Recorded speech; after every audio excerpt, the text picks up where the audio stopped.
If you still have your cover, 8mm gets it off. And it makes a nice dish to put your nuts and bolts and anything else we may remove. 10mm gets this out of the way.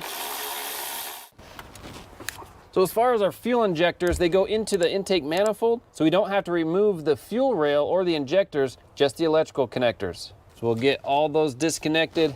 This first one's kind of hard because of the harness here in the way. We might get it later. Let's see if we can get it. I might get that one later.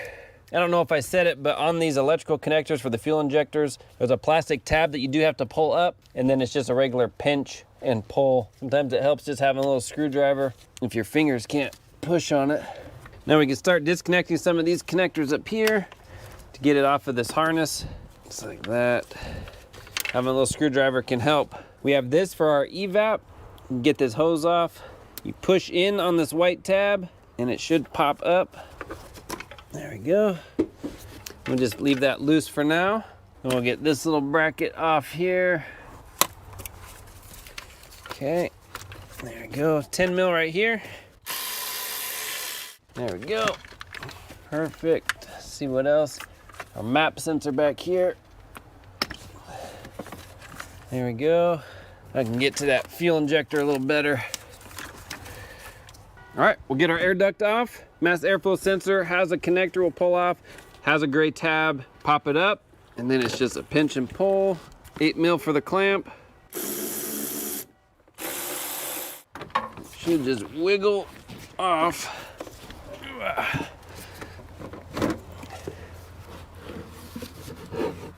All right, got that. Just take this boot off, put them together. Throttle body connector, gray tab, pull back, then pinch. I think that's everything on this side.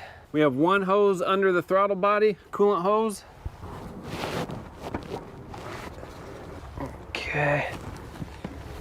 Little coolant's coming out of that throttle body. No big deal, just have a catch pan underneath. You can even drain your coolant before we get this far. Okay, just double checking, got that undone. Everything over there is undone. Okay, so on this side over here, we have our fuel line that goes into our rail. We'll disconnect that. Let me move you around, you can see better. Okay, so for the fuel, what we're gonna do on this side, there's a Schrader valve. We'll just pop that off.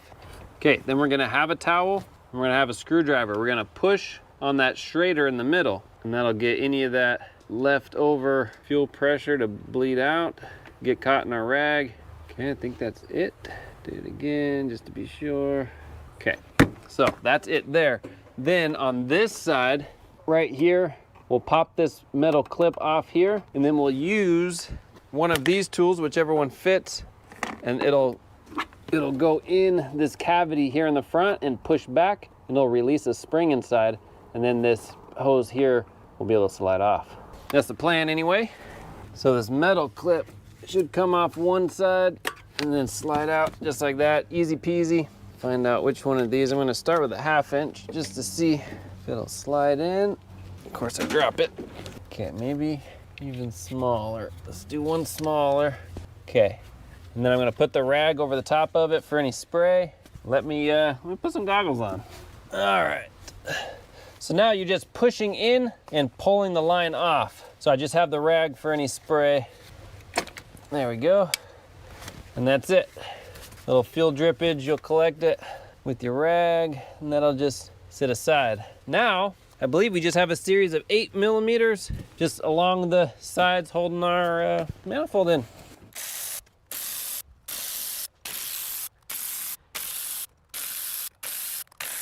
Okay, so there are 2 hoses we forgot while I was pulling the bolts out. I spotted them, and both hoses are for our PCV system. We got this hose here. You get a screwdriver, or here's a pick right here. So this one up top. Come on, buddy. Okay, that one there. Then we have one on this side going into the throttle body. Pull it off down below. Okay, perfect. So now it should lift up. I got everything. Just gonna lift this out of the way. Just push it in the back.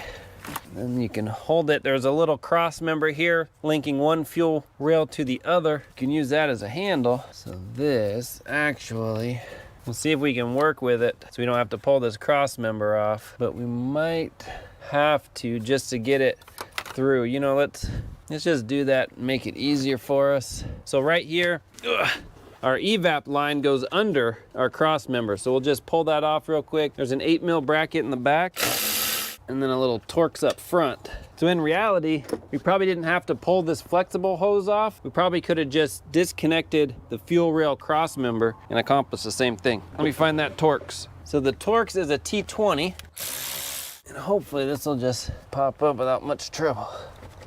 There we go. Slide it under that. Okay, so at least it's out.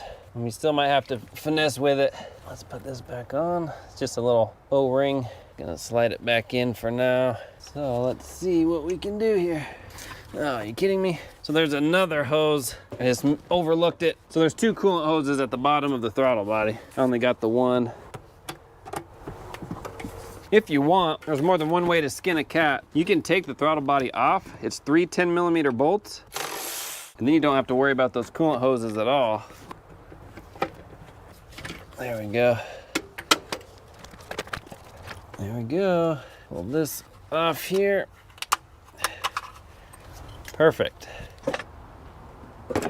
Okay, so now on to 10mm bolt, one on this side, one on this side. That'll get this little coolant cross member out. All right, bolts are out. Wiggle, wiggle, bunch of coolant. Just gonna get this gasket super disintegrated. Let me pick it out. Not even enough of it left to show you. It looks like it's just an O-ring. Yeah, it's just kind of disintegrated, but that's what it looks like, just a little O-ring. Trying to scrape off the old stuff as much as possible. If you need a little more, you can use a plastic razor blade to get the rest of that rubber stuff off. So we'll do the same thing on this side. Just wipe it good and clean. Good and clean. If there's any O-ring material left, just scrape it out. And we'll blow it with the air gun. So on these, I don't necessarily care for the design. They do go on like that. They fit perfectly. But because this channel is so deep, I'm just gonna put an O-ring back on, just like they had from the beginning. So just have a little assortment of O-rings from Harbor Freight. And let's see if we can find the right size. Okay, I found ones that'll fit perfectly. And all you want with your O-rings is that they protrude out so that when you bolt it down, it'll squish a little. So you just want a little bit of squish. Let's push those in, push those in. I think that's good enough. So now, bolt them down. Make sure they don't fall out. Perfect. Put our bolts back in. Now if you do decide to get the ones from the kit, I'm sure they're fine. That's entirely up to you. I'm just deciding to do this instead. Tighten these down. I don't have a torque on those, just snug is good. I'm just gonna get an air hose and blow out all the coolant and stuff so it'd be easy to spot a new leak if there is one. Now on our manifold, pop this up. Watch out, there still may be some fuel in it. We wanna just pop this off like that. Nice. Okay, and then we'll just wipe all around. Make sure it's good and clean. Make sure it's good and clean. Watch your injectors. You don't want to get a bunch of gunk on the tip of your injector. Easy to avoid. Okay, we'll do that to all of them. Okay, perfect. Then we take our new gasket. We'll just pop it on. It should just click on in its same grooves that it came out from. It should just snap into place. That's it. So there's one. Just make sure it sits flat. We'll turn it around and do the other side.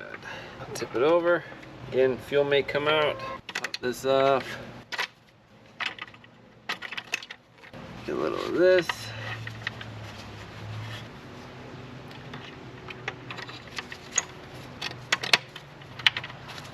There we go, perfect. So this is now ready to install.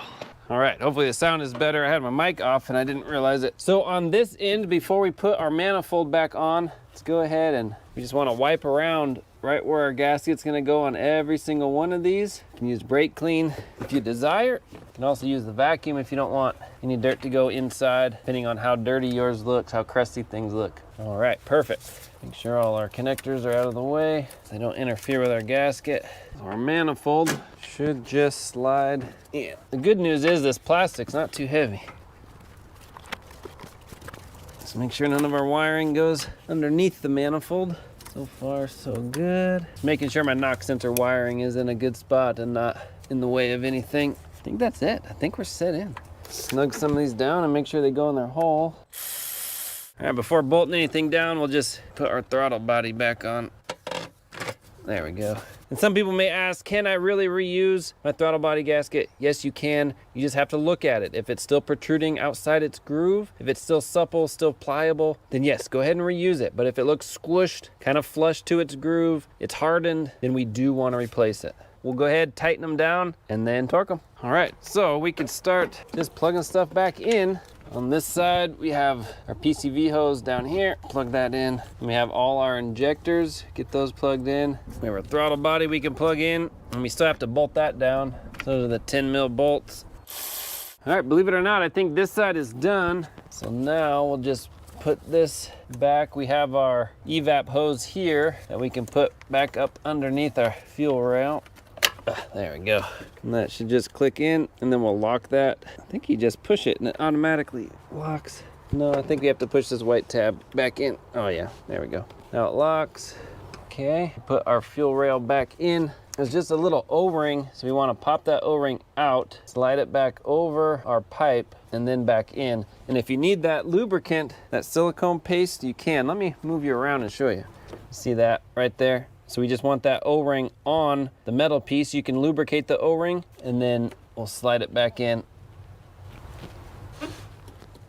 There, till it bottoms out, and then we'll put our little retainers back on. And just snug those Torx down. It's going into plastic, so it doesn't have to be crazy tight. Let me see if I can move you around to the other side. Okay, same thing on this side. We'll get the injectors on. Let's get this harness back in its position, like that. This went inside the channel, like that. And we do have this PCV hose we'll get before we forget. Okay, that goes on. Our knock sensors can get connected. Map sensor in the back, connected. Now our fuel rail, we don't need any special tool to put it on. You just slide it on until it clicks, and then try to pull it out and make sure it's locked. Then we'll get our tool or our little clip here, slide that on and lock it. It's just an added protection. The injector's over here. Okay, injectors are good. We'll just close this up here, and then we'll close this up down here. We have the alternator we can plug back in. Our purge valve we can put back in. Okay, double check, I think we're good. Put our cover back on, a little boot here. If you got any coolant on your belt, you wanna go ahead and rinse that off really well, or you may get a belt squeak.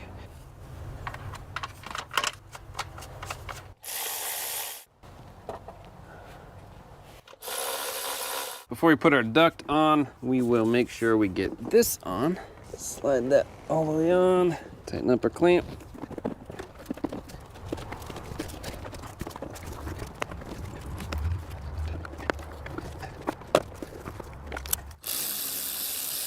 Not a whole lot to do. There are a few things like the fuel, just have to be careful, wear goggles, glasses, and a rag over it. Other than that, the hardest part of this whole job actually was getting the connectors off of the injectors. So once you get those off, the rest of it, breeze. If you have any questions, comment down below. Thanks for watching. Like, subscribe. See you on the next one.